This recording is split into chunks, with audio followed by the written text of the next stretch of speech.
Ellen, you can't be in here right now. Say a little intro. Oh. Hello and welcome to Homeschool at Work.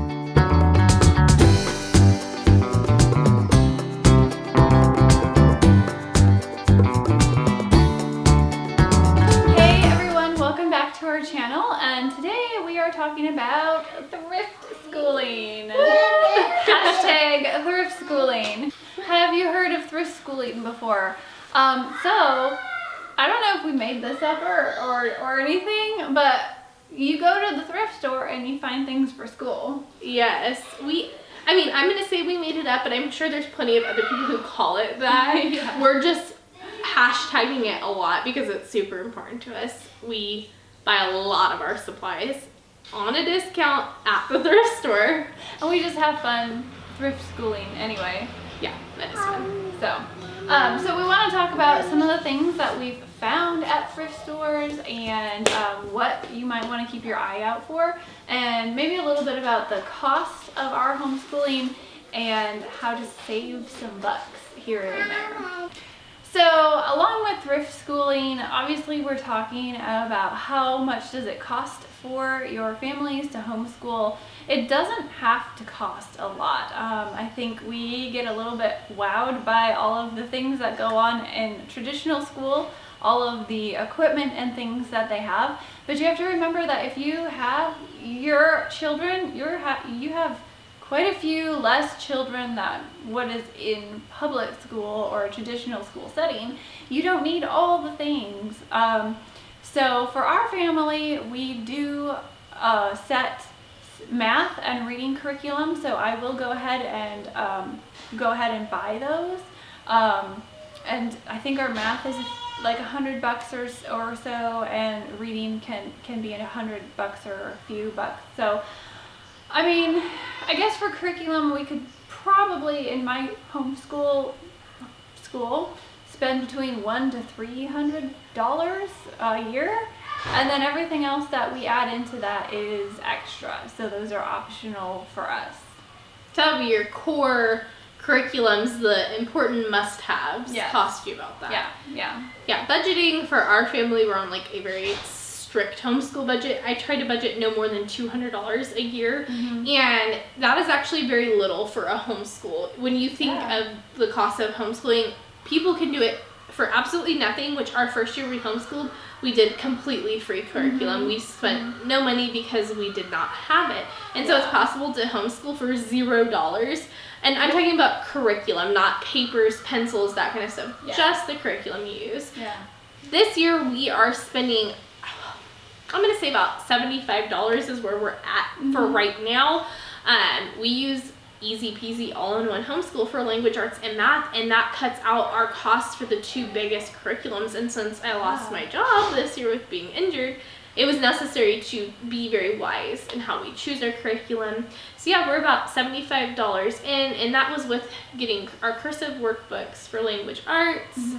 And that $75 really wasn't curriculum. That really was just our pens, pencils, paper, printer, ink, and so that would be all inclusive for us, but we chose to go with a free core curriculum this year. And since we already owned our curriculum from Classical Conversations that we're using for history, science, and art, we didn't have an additional fee in that, and so we were able to really scale back, keep it as cheap as possible. And I know for some families that really is a necessity because many of us don't have an excess that we can give to homeschooling. And in that $75, I would say probably 50% of those things came from a thrift store or things people were giving away for free. That's where the thrift schooling comes in. And also keep in mind, when I buy my curriculum, I have bought it brand new in the past, but you don't always have to buy brand new curriculum. There are many Facebook groups where people are getting rid of their teacher's editions or maybe a curriculum that didn't work for them. So you can get connected with the Facebook Marketplace. You can go to, maybe there's a store near you that's got consignments or anything. I don't know if there's one near us, but there are different educational stores, and you can look for discounts and things. And honestly, if you know if your community around your area has a great homeschooling community, check out those thrift stores. Because I know that the thrift store that we go to often, there is a good homeschooling community there, and I've been able to find some curriculum, some full curriculum books, whether it's science or writing or reading, at the thrift store. If you're watching the video portion of this podcast, you kind of see behind us some of the things that we've gotten at the thrift store. That's everything that is behind us, and I'll describe it for those of you who are just listening. I was able to find molecule sets where the kids can build molecules very cheaply. We got flashcards that show each part of the body broken down with an anatomy card that explains exactly what it is to them. We've found workbooks for writing, cursive handbooks, math. I found full Saxon math grade 3 curriculum at the thrift store with all the worksheets never filled out, and we were able to just photocopy that if we were going to use it. We actually ended up passing it along because it wasn't a good fit for us, but we're the Saxon math users, so I said I'll take that if you're not going to use it. I'm not going to call you boring, but it's just a little too boring for us. It's well known. Saxon is no frills and thrills. It's just straight up math, and some kids drills it into the kids. Yeah. Mine are a little bit more like they like some excitement behind the word problems, or they like a little detail on the page that gets them excited. Yes. So that was some of the things. And then beyond just curriculum that you can find at the thrift store, living books galore. Yes. Every type of book you can think of. I'll be honest, in college, when I went through our language acquisition and children's literature classes, my teachers told us, don't buy children's books brand new. Go to the thrift store, go to garage sales, go to secondhand stores, consignment stores. You can find a ton of books, and they're so much cheaper than if you buy them brand new. A brand new picture book can be upwards towards $20 a book, but you can get a whole stack of books for $20 at the thrift store. Okay, so some of the books that we found this year have been incredible. I never knew prior to this year that you could find all types of books. I just assumed that thrift stores had old books that nobody wanted anymore, or old romance novels or horror books. I didn't know that you could find curriculum and great novels for your children there, living books. I have found pop-up books that show the full anatomy of spiders and bugs for my children. We have found literature that helps us understand the Bible better on a kid's level. History books that are told through the eyes of someone's life. We've also found series upon series of books like Magic Treehouse and the Cupcake Diaries, Tinkerbells, things that my kids also like that are fun and entertaining, as you would call them.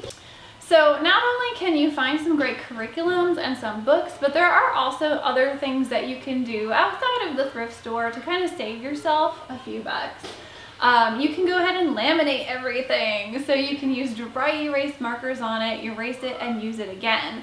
I've also actually laminated from my kids' cursive handwriting book the front page that has all of the alphabet on there, so that they can go and trace it and then erase it and write over it again. Laminating is really a great way to extend the life of your homeschool supplies, especially for those of us who have multiple children in our homeschool.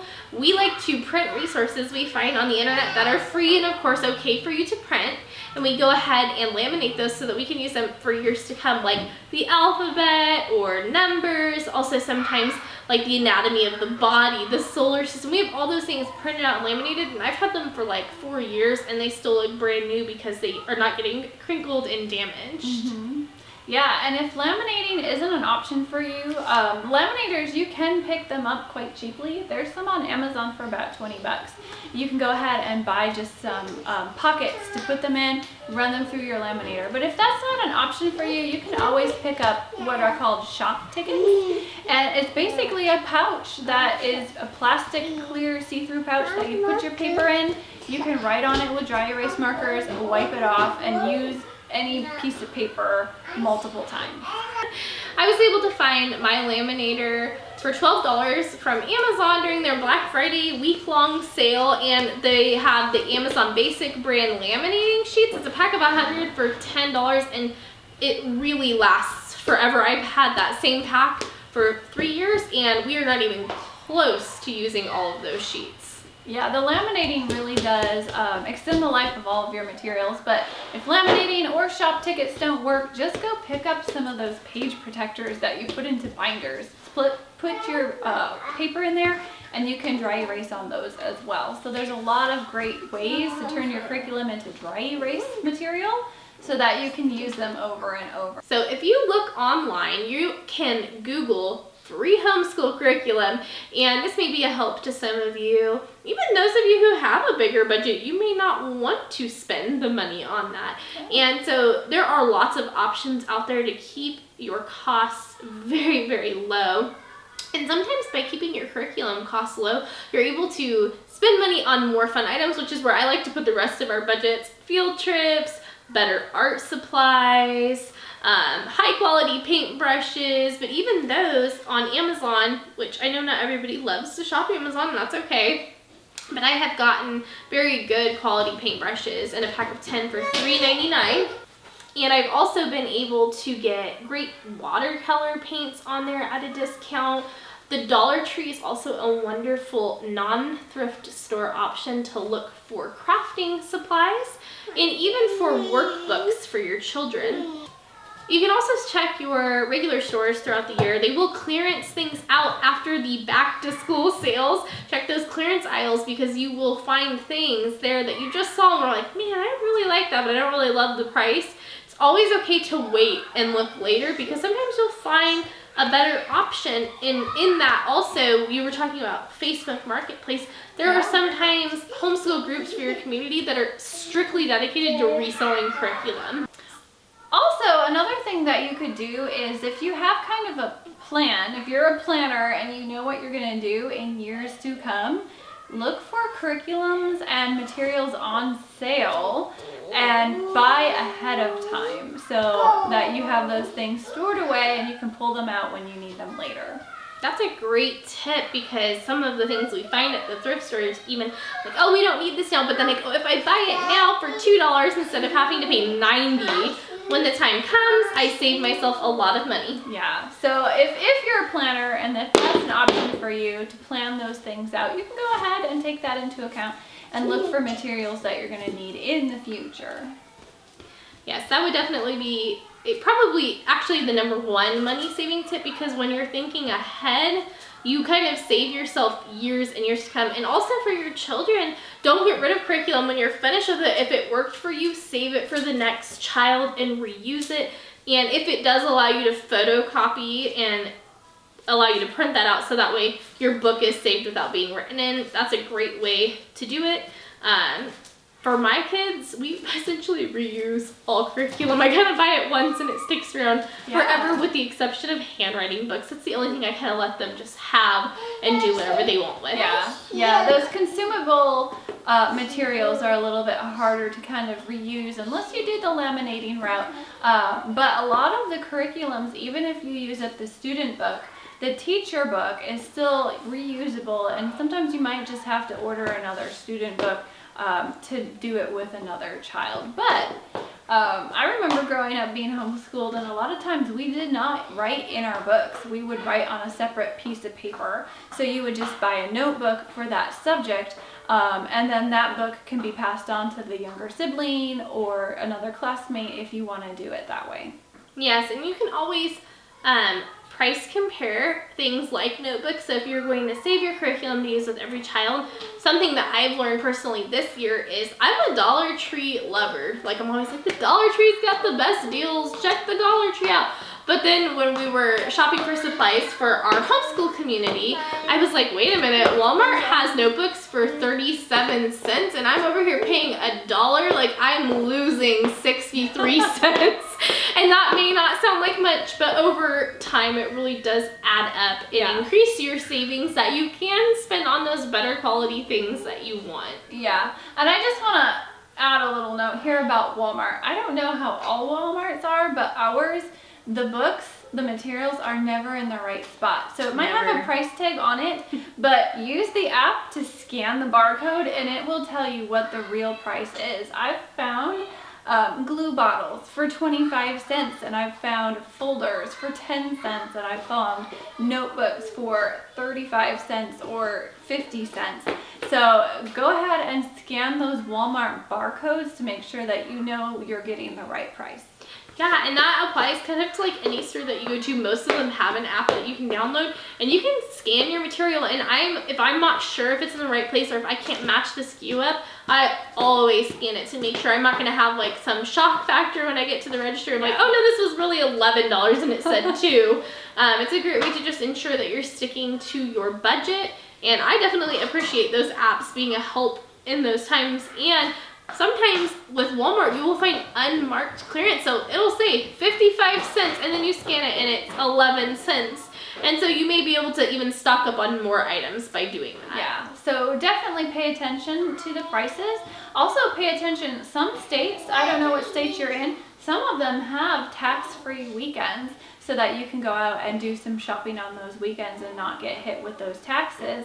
And there are also lots of sales around school time for teachers and educators. So I don't know what different states' policies are, but if you can get a teacher ID or something, you can usually get some kind of a discount on materials. So we've talked a lot about some really great options to keep things a little bit cheaper, keep them in your budget range. And I think a lot of it really comes down to realizing that you don't need all the things to homeschool, and you don't need your homeschool to look like public school. They have so many kids in a classroom and they need more materials, but at home you really don't. There's a lot of great just real life experiences that you can give them with what you already have. So don't feel like you have to go out and buy everything. Kind of weigh out what are your needs and what are your wants. Absolutely. Need versus want is something that we as humans just battle in our everyday life, but in our homeschool it's definitely important to define the curriculums that we need because they are the core of what our children must learn, and then everything else is a want, and it's just adding to your homeschool. It's not a necessity, it just enriches it, and you can do those on a budget as well. So consider what's important to you, and don't compare your homeschool to anybody else's because we're all going to look very different. Some of us have our sticks in the glitter, as we say, and others have our sticks in the sand, meaning that some of us are very simple and we like to keep it clean and straightforward, and others of us love the sparkle and dazzle and shine of the elaborate fun things. And either way is okay, and small budget or large budget, your homeschooling your children can be a great blessing no matter what way it goes. Yeah, so I hope this has given you some really great tips and ideas on kind of keeping things simple. Make sure you go and check out your local thrift store because we love the term thrift schooling. So hopefully this has been a blessing to your family because it's been a blessing to ours. Definitely. Well, we thank you guys so much for watching. Please don't forget to subscribe, and if you like this video, give it a thumbs up, and we will see you next time.